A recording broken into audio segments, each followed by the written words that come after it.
I'm Gemma De La Vega Imata, the Managing Director of Chang2 Gold. Our main product is the coconut sugar.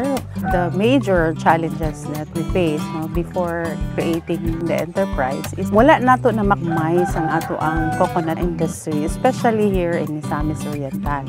Specifically, diri sa San Isidro Hasaan, daghan kay taglubi, pero product produced is only tuba. We want to end copra and we want to make it a value addition to the product. So that's why na-decide me to create Chang2 Gold. So kato amo ang nakita nga we wanted to elevate the coconut industry.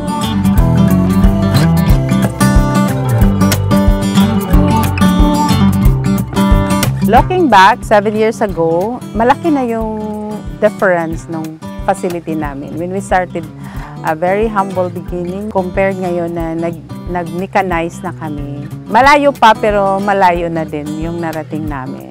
Ito lang po yung facility natin, the official office of Chang2 Gold. For now, we have 10 personnel in our production. Lahat po sila ay taga dito kasi priority namin ang nasa community. Kasi mostly sa aming mga staff is mga kababaihan.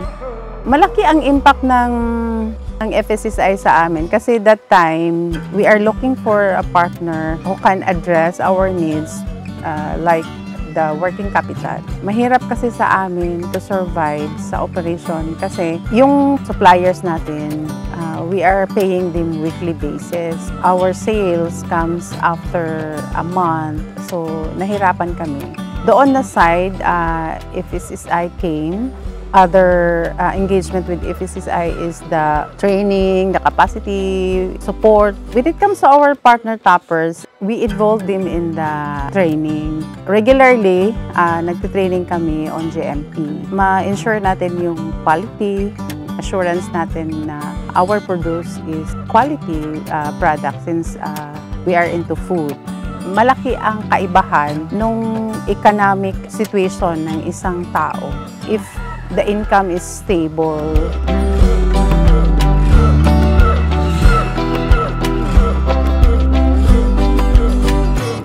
Ang akong yuta, dili pag minambog, daghan minong kayo ang akong kalabihan, pero isa ra katawag akong tapers.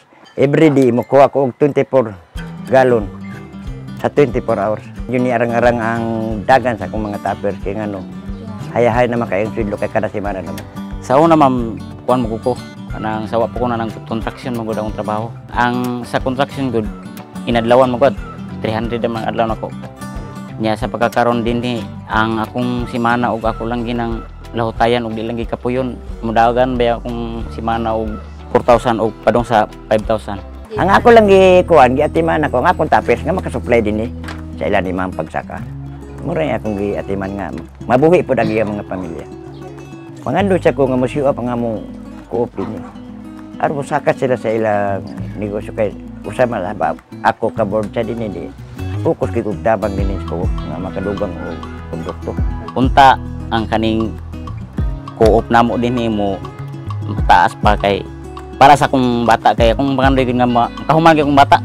Magkuan gyapon ko maampog gyapon ko nga mulambo pa ni among aning co-op parang daghan pa among tapers nga makadugang pa namo kay karon mura gi-control pa man ang tapers food nga kuan. Wala na gidungagan.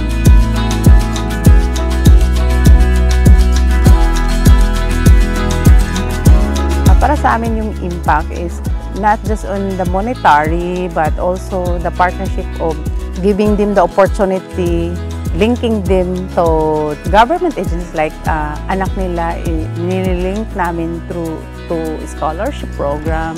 Kami yung nagiging tulay para mabigay sa kanila yung right services. Proud ako na at 7 years in the industry, we have a mechanized facility sa sector ng coconut. Kami yung medyo maganda ang facility namin. Nakapag-print na kami ng pouch. And of course, yung pinaka-importante din is we are compliant when it comes to standard with Food Drugs Administration. Proud ako na na-achieve namin throughout the years na before nasa dream lang namin makapag-produce kami ng isang product na galing ng San Isidro Hasaan, Misamis Oriental, na very promising and very healthy, produced by our coconut farmers. Partnership that can help build more relationship with our partners, farmers in the ground. They are the center of this enterprise kasi gusto natin sila mag-iba yung story nila.